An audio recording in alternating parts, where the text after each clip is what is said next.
So back in September, I had just finished watching Dark for the first time. The Netflix show, it's a German show that talks a lot about time travel and has heavy themes of time travel and all sorts of stuff going on. And so that's what caught my interest initially. And I was totally floored by the quality of this show. I'm always seeking the best in time travel, and I really wanted to pick apart Dark for all of the good stuff that it had in it to see why it was such a good time travel show. And I'm always looking for things that will help improve time travel fiction. So good examples of things that other writers can do that can strengthen the time travel genre, because I think there are a lot of misses in time travel, and Dark hits all the right notes with me, and I just it's very, very good. And so I want to just deep dive into Dark and its themes and the elements of time travel that it uses. So I would recommend having watched the show before you listen to this episode in particular. I'll try to have a spoiler warning at the beginning of any episode that I post. And this is kind of a free-form sort of podcast, so I just really recommend that you go and watch this show, not only so that you can listen to this podcast, but so you can experience a show that I really enjoyed. So let's get into it.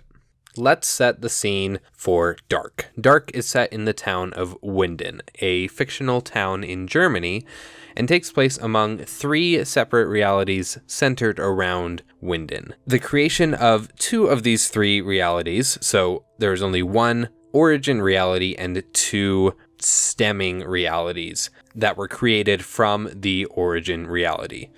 There is a very clear cause, and I cannot stress enough that this is a huge spoiler for the show. The clockmaker Tannhaus invents a time machine to go back in time and save his son and his son's family from a terrible accident. In activating this time machine, whatever it was meant to do, it opened a rift in time that created an alternate universe. And simultaneously, in the creation of this alternate universe, 2 different universes were created. 2 different realities of this alternate universe were created. We'll call them Adam's reality and Eve's reality. So we've got the 3 realities: the origin reality, the Adam reality, and the Eve reality.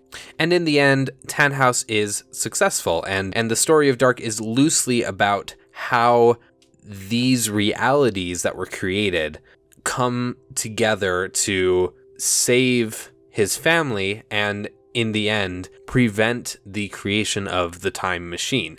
This is a classic example of the grandfather paradox that I'm sure that we will talk about in the future.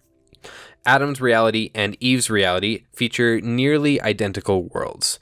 There are a few key differences between them, and you'll see that they kind of feed off of each other in a cyclical nature as we continue to unravel what these are all about. The main difference between them is that a boy named Mikkel Nielsen, or Michael Convald, got trapped in the past and became our main character's father. This happened in Adam's reality, but it did not happen in Eve's. And so Jonas, the main character, does not exist in Eve's reality, but does exist in Adam's. So these 2 realities are intrinsically tied together, but it's not from the moment that Mikkel traveled back in time, but rather about a year later when the apocalypse begins. So at this moment, certain actions result in the splitting of Adam's reality into 2 different realities, Adam's reality and Eve's reality, mainly because they send our characters on different paths. And we're going to talk a little bit more later about the Schrödinger effect and how this all came to pass. All that's important is that these 2 realities are tied together at the moment that time stood still right after the apocalypse began. Those are when these worlds are basically incepted. And this is also the exact moment that the world was created in the first place by Tannhaus in his own origin reality. And so these two worlds, Adam's world and Eve's world, loop indefinitely until something is changed at this apocalyptic moment. So there's a lot to unpack about these two realities, but it becomes clear that Adam and Eve, the future versions of our main characters, Jonas and Marta, are the driving forces behind everything that happens that causes these two realities to loop indefinitely. And it's important to know what the structure of these realities is before going into further detail on how they work and how they are broken.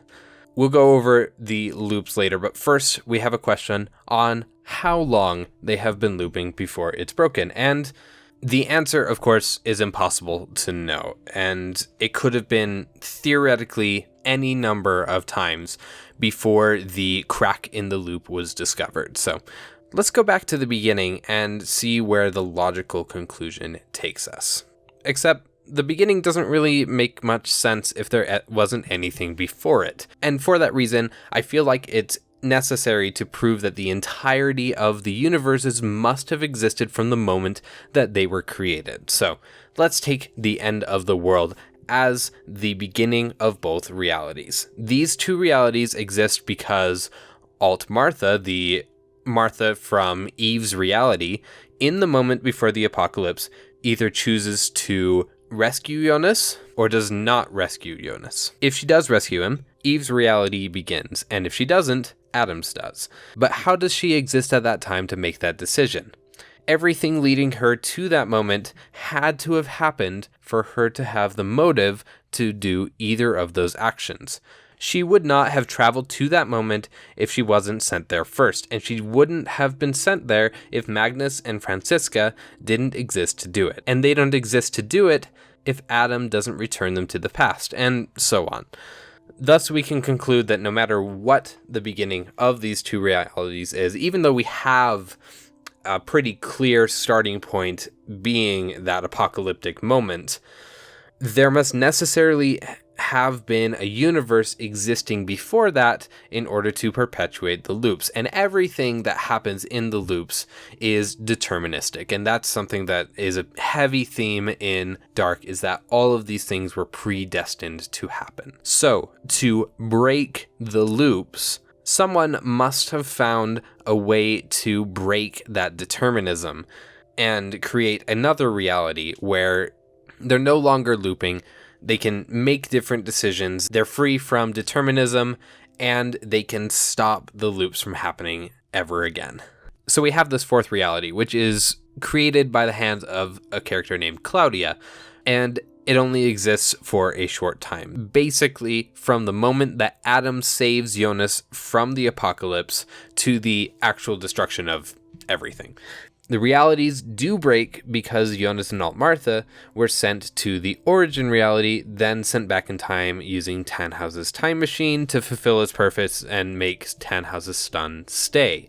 Meaning Tannhaus never builds the time machine and the realities were never created. From there, Claudia's, Adam's, and Eve's realities all cease to exist, and the origin reality is all that remains, albeit an alternate version of the origin reality as we knew it.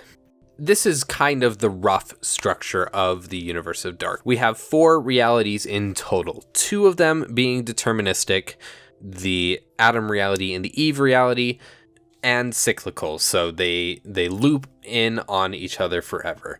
We then have the origin reality where Tannhaus created the other 2 realities, and then we have Claudia's reality, which existed as a method of changing the origin reality so that the time machine never existed.